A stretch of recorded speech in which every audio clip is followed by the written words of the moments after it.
Hey boss, and guys, it's Halloween. Happy Halloween to y'all, and I know I'm dressed up like Pink Guy.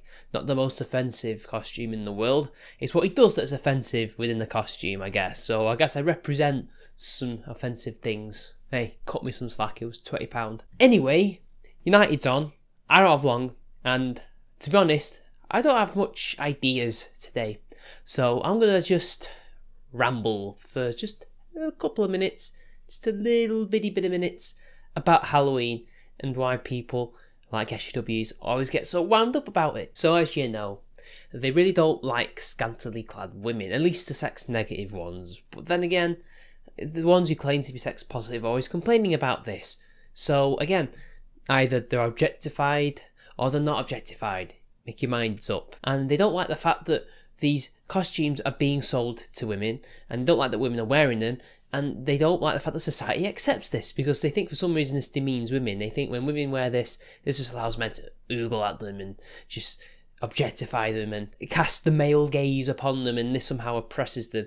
I don't know why. They've never actually explained how this oppresses women. I mean, when women are doing this for their own entertainment and for men's entertainment, I don't see what the problem is. This is just healthy expression of one's sexuality, freedom of expression in terms of, how they want to dress. And Halloween's really one of the only days in the year, or well, nights if you're an adult, where one can get away with such things. Like, I wouldn't get away with this every normal day. I'm not Joji. So, yeah. Really, all it boils down to is just control.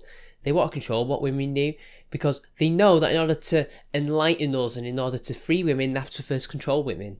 And sadly for them, most women aren't buying that. They're not going to do what they want them to do because this is the problem with collectivist authoritarian ideologies like this who claim to be for freedom, for emancipation. In order to emancipate, or at least get to what they consider is emancipation, you need to be enslaved. I know, isn't that crazy? But that's what communism did. In order to free the proletariat must be first part of a dictatorship which is just as brutal and just as bad as the conditions they were already in before the revolution. Likewise, feminists have to control women. They have to tell women what to do before they can let women do what they want. Because the patriarchy is controlling them, so in order to free them from the patriarchy, they must go under the matriarchy, yeah? Isn't that weird? Also, I guess it comes from some psychological issues as well. Some of these women are very jealous of other women who are better looking than them and can pull off these crazy Halloween costumes. I mean, it doesn't even matter what era, from the 20s to now, every feminist has complained about these costumes, and a lot of them tend to be very ugly and not very attractive, and not somebody you would want to see in stockings and a short black dress now, would you? If they can't wear them, nobody can wear them, and that's probably where a lot of it comes from. They will control these women so they become like them at the bottom rung, where nobody seems to really care about what they look like and stuff like that. I mean, to be honest, out of all the ways of oppressing women, this seems like the most waste of time for the patriarchy to do so. I mean, wearing clothes somehow oppresses somebody. I mean, what exactly is the patriarchy doing? They're letting them get away with a lot of stuff on Halloween. I mean, what's the end goal here anyway? What do these represent? What do these do? I mean, what are they restricting women? Like, just because men look at them and like it, is that oppressive? So if a man likes a good-looking woman in a really skimpy outfit, that's bad? Why is that bad? Oh yeah, because masculinity is bad. Masculinity is the problem. It's all about demonising masculinity at the end of the day by trying to control women in many ways. God, it's like 4D chess. I mean, really, it doesn't do anything. They're just clothes. You can take them off that night and put on your pyjamas and cardigan or whatever. I mean, even then, I guess they would argue that they're then covering up, and then that's oppressive. And then let's not forget the racial aspect. Basically, if you're white, you can't dress as anything other than a white person, which is ridiculous, because if you're going to do cowboys and Indians, somebody's got to be the Indians, but you can't because you're white and you can't dress up like that. But apparently everybody else, like me, I can dress up as an Indian, I can dress up as a Mexican, and they wouldn't bat an eyelid, would they?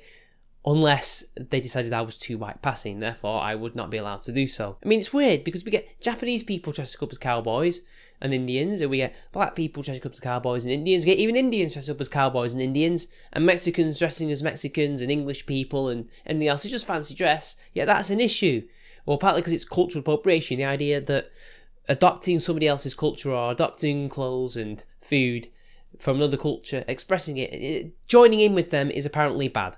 Essentially, it's segregation. We will segregate ourselves in order to be equal. Yes. They are basically like the alt-right. And you can't dress up as a black person because that's blackface, and blackface is automatically wrong. Even though there are many cultures where blackface is used and it's actually the complete opposite. Like, I think there's a Central American country, I don't know if it's Nicaragua, it might be Colombia. Yeah, it's Colombia. Colombia, they celebrate slavery by dressing as the slaves and reenact the slaves getting their freedom. I forgot what the actual day was, but yeah, they have to use blackface for that. Al Jolson, a lot of people always use him as an example of racism, which is ridiculous, because if anybody has a cursory research of him, anybody knows anything about him, he was Jewish and he was one of the first civil rights activists in entertainment. So again, it's kind of ironic, and besides, he used the blackface to subvert it in many ways. It ended up not being a figure of ridicule, but sympathy, of empathy. That's what he was trying to do. He was in many ways trying to reclaim it. Sadly, it didn't work in hindsight because modern culture has evolved and we don't like that. And such an extent now that his attempts to use it to help people are seen as bad. In fact, there are many stories of him actually helping black people to get into white-only clubs. On his word alone, he would literally say, I'm not going to play here, I'm not going to be here, I will tell people not to come to your club if you don't let my friends in, and they would let him in. They would let his friends in because they didn't want to lose the business. I guess that doesn't have too much to do with Halloween, apart from what he used on his face. And, well, I just say, well, why can't people do that as long as it's in good taste and there's a very good amount of creativity put into it? I mean, even then, like, what if you want to be somebody who's been burnt to a crisp or something? Like, you're a zombie that's been burned. You'd have to use it so you look burned, and people would still complain. It's ridiculous. It's all about control. It's all about trying to stop offending people, trying to make us more free by making us more controlled. And at the end of the day, people, just ignore them. Just go out there, be as offensive, be as skimpy as possible, because that helps freedom, in my opinion. That helps shut them up, because when everybody's doing it, what can they do? Anyway, this has been a silly little ramble. Hope you guys enjoyed it. I'm going to go and watch the football, get this thing off, because it's really itchy, and, well, you know, I'm not Joji. So, yeah, until next time, I'll see you later. It's been your boy.